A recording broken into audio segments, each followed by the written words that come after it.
You said yes when you meant no, again, and now you are sitting with that familiar feeling, that low, quiet resentment that you cannot even fully explain because technically you agreed. Technically nobody forced you, but something in you is exhausted and a little angry, and if you are honest, a little bit invisible. Because you showed up for everyone and nobody seems to be asking how you are doing. Welcome back to Ife Random Reflections. I am glad you are here. We are in week 2 of our Teach Me How series, and this one hit close to home when I was thinking about what to bring you today, because we are talking about people pleasing. And I want to say something about it that I think most people are not saying. People pleasing is not kindness. I need you to hear that again. People pleasing is not kindness. Kindness is a gift you give freely. People pleasing is a performance you give out of fear. And the difference between those two things is everything. Let me tell you about a version of myself I used to know very well. She was the person everyone called, not because she was always available, but because she made herself always available. She was the one who said yes to things at 10 o'clock at night when she was already exhausted. She was the one who swallowed her real opinion in a room full of people because she did not want to cause tension. She was the one who made herself smaller in conversations so the other person could feel bigger. She smiled through things that hurt. She laughed off things that were not funny. She absorbed other people's moods like a sponge and then went home and wrung herself out alone. And if you had asked her why she did all of that, she would have told you she was just a caring person. She would have told you it was just who she was, but that was not the full truth.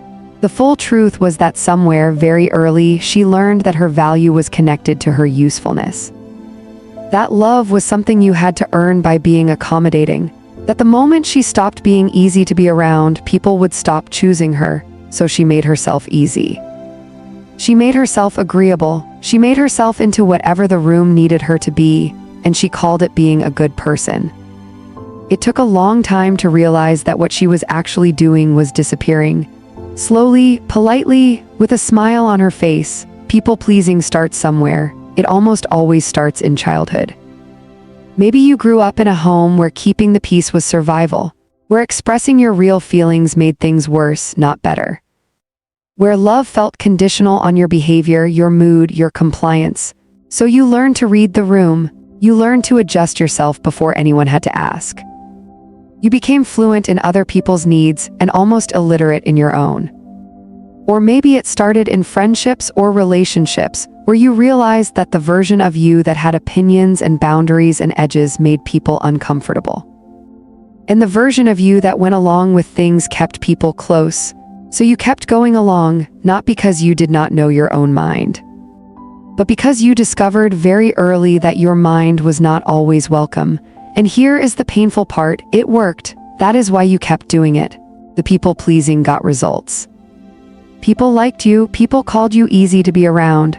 People said you were so understanding, so giving, so selfless, and those words felt like affirmation. They felt like proof that you were doing something right. What nobody told you was that you were also slowly teaching people how to treat you. You were teaching them that your needs did not matter. That your time was always available. That your feelings could be overridden. And people, even good people, will treat you according to what you teach them. I want to talk about what it actually costs. Because we tend to talk about people-pleasing like it is just a personality quirk. Like it is a little inconvenient but mostly harmless. But I do not think it is harmless at all. The first cost is your relationships. And this sounds counterintuitive because people-pleasing is supposed to make people like you more, and maybe they do like you more, but they do not know you. They know the version of you that agrees with everything and never inconveniences anyone. They know the performance, and you cannot have real intimacy with someone who only knows your performance. Real connection requires showing people who you actually are and trusting them to still stay. People-pleasing makes that impossible because you never let anyone close enough to the real thing. The second cost is your sense of self. When you have spent years shaping yourself around other people's needs and preferences, you can actually lose track of what you think, what you want, what you feel, what you believe. I have spoken to people who, when asked a simple question like, "What do you want to eat?" genuinely freeze. because they are so used to deferring that the muscle for knowing their own preferences has gone weak from lack of use. That is not a small thing. That is a person who has slowly disappeared from their own life. The third cost is the resentment, and this is the one people do not want to talk about because it feels ugly. Because if you are supposed to be this kind, giving, selfless person, then why are you so angry? Why do you feel such irritation when someone asks for one more thing? Why does it bother you so much when your generosity is not returned? The resentment comes because people-pleasing looks like giving, but it is not really giving. It is giving with an invisible expectation attached. An expectation of recognition, of reciprocity, of being seen. And when that recognition does not come, which it often does not, because nobody asked you to martyr yourself, the resentment builds. And you cannot even express it cleanly because you said yes. Nobody forced you, so you sit with it, and it festers. So what does it actually look like to stop? I am not going to tell you to suddenly become someone who says no to everything and does not care what anyone thinks. That is not real, and it is not what healing looks like.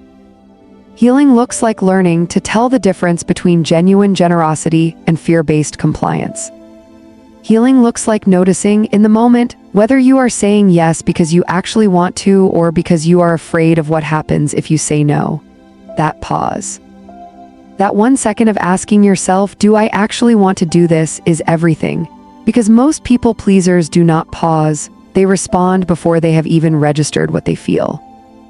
The yes comes out automatically, reflexively, before their body has had a chance to signal anything. So the first practice is just to slow down. You do not have to have a script. You do not have to have a perfect response, you just have to stop agreeing on autopilot. The second thing is to get comfortable with the discomfort of disappointing people. And I know that sentence alone might make some of you anxious, because the fear of disappointing people is usually at the root of all of this. But here is what I have come to understand. The discomfort of disappointing someone passes, it is temporary, it feels enormous in the moment and then it shrinks.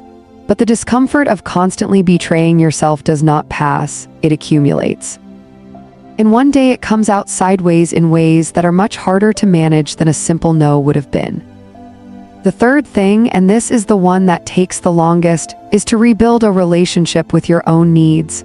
To start treating what you feel and what you want as information that matters.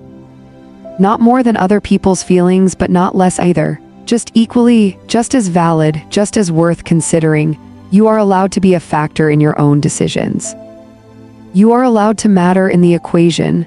I want to say something about faith here because I think about this a lot. I think God did not design you to disappear. I think the version of you that is fully present, that takes up space, that has opinions and edges and limits, that is not a more difficult version of you. That is a more complete version of you. Saying yes to everything is not humility. Servanthood does not mean self-erasure. There is a difference between choosing to give and compulsively giving because you do not know how to stop. One comes from wholeness, the other comes from fear, and I believe you were designed for the first one. You are not too much when you say no, you are not unkind when you set a limit. You are not selfish when you consider what you need, you are just a person. A full, complete, worthy person who is allowed to exist without constantly justifying that existence through what you can do for other people. The people who are meant to stay will stay even when you disappoint them. The relationships that are real will survive the version of you that is honest. And the ones that only worked because you kept yourself small, maybe those are the ones worth examining. You are allowed to take up space. That is what I want you to carry this week. If this episode sat with you, follow Ife Random Reflections on Spotify, share it with someone who needs to hear it, and leave a review if you have a moment. It helps more people find this space. I love you. See you next week.